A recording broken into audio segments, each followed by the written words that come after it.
মহা গুরুত্বপূর্ণ যে বৈঠকটা বাংলাদেশ ক্রিকেট বোর্ডের গুরুত্বপূর্ণ এবং অগুরুত্বপূর্ণ কর্তাদের সাথে বাংলাদেশের স্পোর্টস অ্যাডভাইজার আসিফ নজরুল স্যারের কিছুক্ষণ আগে অনুষ্ঠিত হয়েছে, সেটার একটা আউটকাম আমরা পেয়েছি এবং সেই বক্তব্যটা নিয়ে আলোচনা।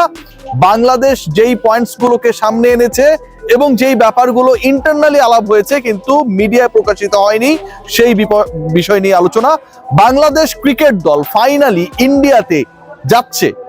বাংলাদেশ দল কি আগামী ওয়ার্ল্ড কাপে খেলবে? খেললেও সেই সম্ভাবনা কতটুকু? আইসিসি কি বাংলাদেশের ভেন্যু বদলে দেবে? শেষ পর্যন্ত বাংলাদেশের ভেন্যু না বদলিয়ে যদি সিকিউরিটি প্ল্যান পরিপক্কভাবে করা হয়, head of the state security যদি দেয়া হয় বাংলাদেশ দলকে, সেই ক্ষেত্রে বাংলাদেশ কি ইন্ডিয়া গিয়ে খেলবে? এই যে চারটা প্রশ্ন, এই চারটা প্রশ্নের উত্তর মেলানোর চেষ্টা করেছে আজকে সচিবালয়ে আসিফ নজরুল স্যার এবং বাংলাদেশ ক্রিকেট বোর্ডের প্রেসিডেন্ট সহ অন্য যারা উপস্থিত ছিলেন। অনেক ঠান্ডা পড়েছে, 72 ঘন্টা পর্যন্ত শরীরে ময়েশ্চার ধরে রাখার জন্য ইউজ করুন লিলি হুইপ শিয়া বডি ওয়াশ।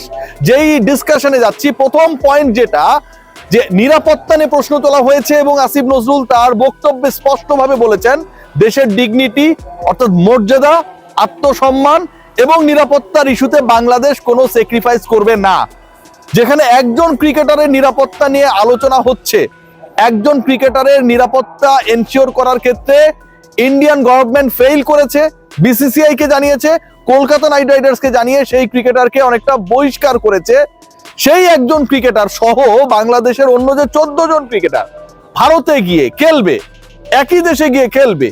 একজন ক্রিকেটারের খেলা নিয়ে যেই দেশের মৌলবাদী অর্গানাইজেশন গুলো হুমকি দিয়েছে, ধমকি দিয়েছে, যখন পুরো একটা দল যাবে, এই ঘটনা ঘটার পর, তখন সেই দলের প্রতি থ্রেটটা তো আরো বাড়বে। সেই দলের সাথে ক্রিকেট লাভার্সরা যাবে, জার্নালিস্টরা যাবে, তাদের নিরাপত্তা কে দেবে? দেশের সম্মান, আত্মসম্মান, মর্যাদা, নিরাপত্তা, এই যে 3-4টা জায়গা রয়েছে, এটাকে বিসর্জন দিয়ে বাংলাদেশ ওয়ার্ল্ড কাপ খেলতে ইন্ডিয়া যাবে না। Plain and simple. আসিফ নজরুলের বক্তব্য plain and simple. Aminul Islam Bulbul একটা গুরুত্বপূর্ণ কথা বলেছে, যে ব্যাপারটাকে এখন পর্যন্ত কোনো অনলাইন অফলাইন কেউ প্রপারলি কোট করে নাই। বুলবুল ভাই আমাকে অপছন্দ করে, তারপরে আমি বুলবুল ভাইকে সালাম দিতে চাই। বুলবুল ভাই, আসসালামু আলাইকুম। বুলবুল ভাই যে গুরুত্বপূর্ণ কথাটা বলেছে সেটা কি? তিনি বলেছেন যে এই ওয়ার্ল্ড কাপটা হাইব্রিড মডেলে হবে। কেন হাইব্রিড মডেলে আপকামিং ওয়ার্ল্ড কাপ হতে যাচ্ছে? এই কারণেই, ইস্যুটা ভাই সিকিউরিটি। সিকিউরিটি ইস্যুর কারণেই হাইব্রিড মডেলে বিশ্বকাপ হতে যাচ্ছে। ইভেন পাকিস্তান যদি বিশ্বকাপের ফাইনালে ওঠে, ফাইনাল ম্যাচটা ইন্ডিয়ায় না হয়ে শ্রীলঙ্কায় হবে। সিকিউরিটি ইস্যুতে যদি একটা বিশ্বকাপ হাইব্রিড মডেলে হয়, তাহলে সিকিউরিটি নিয়ে ভ্যালিড কোয়েশ্চেন তোলা একটা ক্রিকেট প্লেইং নেশন, একটা ক্রিকেট বোর্ড, এশিয়ার একটা গুরুত্বপূর্ণ দেশ যারা কোয়ালিফাই করে টি20 বিশ্বকাপে জায়গা করে নিয়েছে, সেই একই ইস্যুতে, সেই একই রিজনে, সেই একই সিকিউরিটির প্রশ্নে, নিরাপত্তার প্রশ্নে, তাদের ক্ষেত্রে কেন হাইব্রিড মডেল অ্যাপ্লিকেবল হবে না? খুবই ভ্যালিড পয়েন্ট। বুলবুল ভাই অনেকটা স্লোলি বলেছে, ঠান্ডাভাবে বলেছে যেমনটা তিনি, কিন্তু end of the day this is very valid and legit point. Security ইস্যুতে আপনি ইন্ডিয়ায় পাকিস্তানে খেলা দেবেন না, আবার সিকিউরিটি ইস্যুতে মুস্তাফিজকে কেন্দ্র করে যে ইনসিকিউর সিচুয়েশন ক্রিয়েট হয়েছে, তারপরও বাংলাদেশকে ইন্ডিয়ায় গিয়ে খেলা লাগবে। মগের মুল্লুক এটা, মগের মুল্লুক তো না। পাকিস্তান দল যদি সিকিউরিটি নিয়ে কোয়েশ্চেন তোলে, তাদের ব্যাপারে যদি আপনি বিকল্প ব্যবস্থা গ্রহণ করেন, বাংলাদেশের প্রশ্ন তোলাটা কোয়াইট লজিক্যাল। সো এক্ষেত্রে একইভাবে অ্যাপ্লাই করতে হবে। সেই ব্যাপারে কিন্তু আইসিসি এবং একই সাথে বিসিসিআই তারা প্রপারলি কোনো স্টেপ নেননি। আসিফ নজরুল আরেকটা গুরুত্বপূর্ণ কথা বলেছেন, খেয়াল করে দেখবেন পুরো বক্তব্যটা শুনলে। তিনি বলেছেন আইসিসি আমাদের চিঠি রিপ্লাই দিয়েছে, কিন্তু ইন রিপ্লাই যেই চিঠিটা রিপ্লাই দেয়া হয়েছে, ওই পার্টিকুলার লেটারে, ওই লেটারটা পড়ার পর বাংলাদেশ ক্রীড়া উপদেষ্টা কিংবা ক্রিকেট বোর্ডের কাছে মনে হয় নাই যে বাংলাদেশের সিকিউরিটি কনসার্নকে আইসিসি খুব সিরিয়াসলি নিয়েছে, অথবা ইন্ডিয়ায় যে সিকিউরিটি নিয়ে বাংলাদেশি ক্রিকেটার, সমর্থক, সাংবাদিকদের সমস্যা তৈরি হচ্ছে, সেই ব্যাপারটাকে আইসিসি সিরিয়াসলি নিয়েছে। আসিফ নজরুল স্যারের বক্তব্যের মধ্যে তার যে ভাষণটা ছিল, সেখানটায় কিন্তু এই অংশটা ছিল। তার মানেটা কি দাঁড়াচ্ছে? তার মানে দাঁড়াচ্ছে যে ICC is not eager to ensure the security বাংলাদেশের, এবং তারা বাংলাদেশকে বাধ্যই করতে চায়। যেহেতু এই প্রশ্ন তুলেছে কোন কোন জায়গায় সমস্যা, একটু আমাদেরকে ডিটেল বলেন। মানে দুনিয়ার সবাই জানতেছে রে ভাই, যেই বাচ্চাটা নতুন ক্রিকেট খেলা শুরু করেছে সেও জানে ভারতে বাংলাদেশের নিরাপত্তা সমস্যা রয়েছে। যেই বাচ্চাটা আইপিএল এর একটা দুইটা ম্যাচ দেখেছে ওই বৈভব সূর্যবংশীর কারণে, সেও জানে মুস্তাফিজ কেন খেলতে পারছে না, তাকে কেন কেকেআর থেকে বাদ দেওয়া হয়েছে, ছাঁটাই করা হয়েছে। ইন্টারন্যাশনাল ক্রিকেট কাউন্সিল আইসিসি কে আমাকে বোঝাতে হবে, 17 পৃষ্ঠার রচনা লিখে বোঝাতে হবে যে এই কারণ, এর পেছনে 23টা পয়েন্ট রয়েছে, লাস্ট পয়েন্টটা হচ্ছে এটা, ফার্স্ট পয়েন্ট হচ্ছে এটা, এই কারণে আমরা আসতে পারবো না। পরীক্ষার রচনা লিখে আইসিসি কে যদি বোঝাতে হয় একটা দেশের নিরাপত্তা সংক্রান্ত ব্যাপারে যা হয়েছে, আইপিএল এর 19 বছরের ইতিহাসে যেই ঘটনা ঘটেছে, প্রথমবারের মতো not even any Pakistani cricketer IPL থেকে আইপিএল এ ডাক পাবার পরে, দল পাবার পরে, চুক্তি পাবার পরে বাতিল করা হয়েছে তার চুক্তি। পাকিস্তানের কোনো ক্রিকেটারের ক্ষেত্রে সেটা হয় নাই। প্রথম আসরে পাকিস্তানি ক্রিকেটাররা খেলেছিল, তারপর থেকে খেলে না, তাদেরকে ডাকা হয় না। আপনি একজন ক্রিকেটারকে নিলেন, ডাকলেন, 3 সপ্তাহ পর আপনার মনে হলো তাকে ঘাট ধাক্কা দিয়ে বের করে দিবেন, তারপর আপনি সিদ্ধান্ত নিলেন, আর জাতি হিসেবে আমরা সেটা মেনে নিব? Definitely not. আইসিসি যখন এই রচনা লিখার জন্য আহ্বান করে বাংলাদেশ ক্রিকেট বোর্ডকে, আইসিসি যখন এই রচনা লিখার জন্য আহ্বান করে বিসিবির কাছে, সরকারের কাছে, এবং সরকার আজকে সম্ভবত সেই রচনাটা টাইপও করছে, তাদের তো কিছু করার নাই রে ভাই। আইসিসি যেহেতু চেয়েছে তাদের দিতে হবে। এন্ড অফ দ্য ডে এটা লজ্জার ক্রিকেট বিশ্বের জন্য, আইসিসির জন্য, যে তারা আসলে কি দেখছে। খুব সহজ হিসাব ভাই, খুব সহজ হিসাব।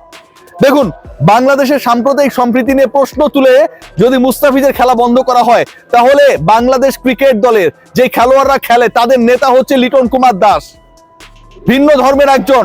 আমরা সবাই লিটনকে সাপোর্ট করি, he is our hero. Indian national cricket টিমে কয়েকজন মুসলমান ক্রিকেটার রয়েছে। মোহাম্মদ সিরাজকে, মোহাম্মদ সামিকে যেভাবে আগারকাররা বাদ দিয়ে দিয়েছে, বাংলাদেশ ক্রিকেট দলে নির্বাচকদের নিয়ে আমরা অনেক ট্রল করতে পারি, সৌম্য কিংবা লিটনদের ক্ষেত্রে সেটা অ্যাপ্লাই করা হয় না। যে কারণে লিটন কুমার দাসরা বাংলাদেশের পুরো নেশনের ক্যাপ্টেন হয়ে ইন্ডিয়ায় খেলতে যাওয়ার প্রিপারেশন নিয়েছিল।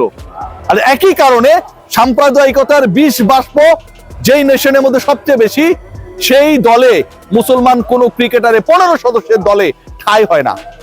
আজকে তারা যখন এরকম সিচুয়েশন ক্রিয়েট করে, আইসিসি যখন প্রচ্ছন্নভাবে পরিচালিত হয় ভারত সরকার দ্বারা, স্বরাষ্ট্রমন্ত্রী নিরাপত্তার দায়িত্বে সবচেয়ে বড় একটা রোল প্লে করে, তার সন্তান হচ্ছে আইসিসির চেয়ারম্যান, খেয়াল করে দেখুন।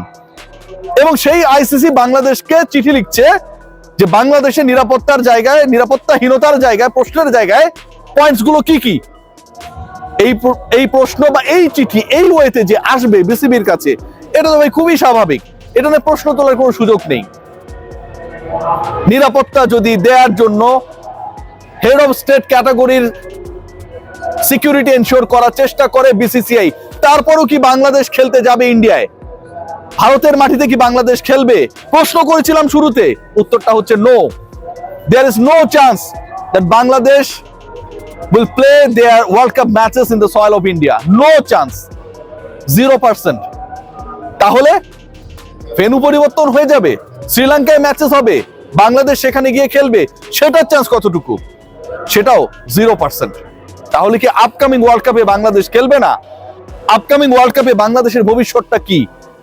বাংলাদেশকে ছাড়াই কি বিশ্বকাপ হবে? সেই প্রশ্নের উত্তর যদি আমাকে দিতে বলেন, আমি বলবো এই পরিস্থিতি যদি না বদলায়, আইসিসি যদি যৌক্তিক এই কারণগুলোকে মেনে না নেয়, তাহলে বাংলাদেশের পরের বিশ্বকাপে দেখার সম্ভাবনাটাও 0%। কি একটা অবস্থা! ক্রিকেটের মধ্যে, খেলার মধ্যে রাজনীতি ঢুকে গেছে। একজন ক্রিকেটারকে কেন্দ্র করে যে ঘটনা ঘটেছে, এটা পুরো জাতিকে ছোট করা। একজন ক্রিকেটারকে কেন্দ্র করে ভারত যা করেছে, এটা পুরো ক্রিকেটের সেন্টিমেন্টকে, স্পিরিটকে, ফিলোসফিকে ছোট করা। এবং এই ঘটনাগুলোর সুষ্ঠু সমাধান যারা করবে, এই ঘটনাগুলো তদন্ত যারা করবে, এগুলোর এগেইনস্টে যারা অ্যাকশন নেবে, তারা যখন এগুলোর ক্রিয়েটরদের সাথে কোনো না কোনো ভাবে জড়িত হয়, তখন সেখান থেকে আপনি সুফল পাবেন না কোনোভাবেই। সবাই ভালো থাকবেন, take great care. Upcoming world কাপে বাংলাদেশের অংশগ্রহণের চান্সেস ইজ ভেরি লো, নাই বললেই চলে। কারণ বাংলাদেশকে আলটিমেটলি বাধ্য করার চেষ্টা করা হবে ইন্ডিয়ার মাটিতে খেলার, বাংলাদেশ এটা মানবে না।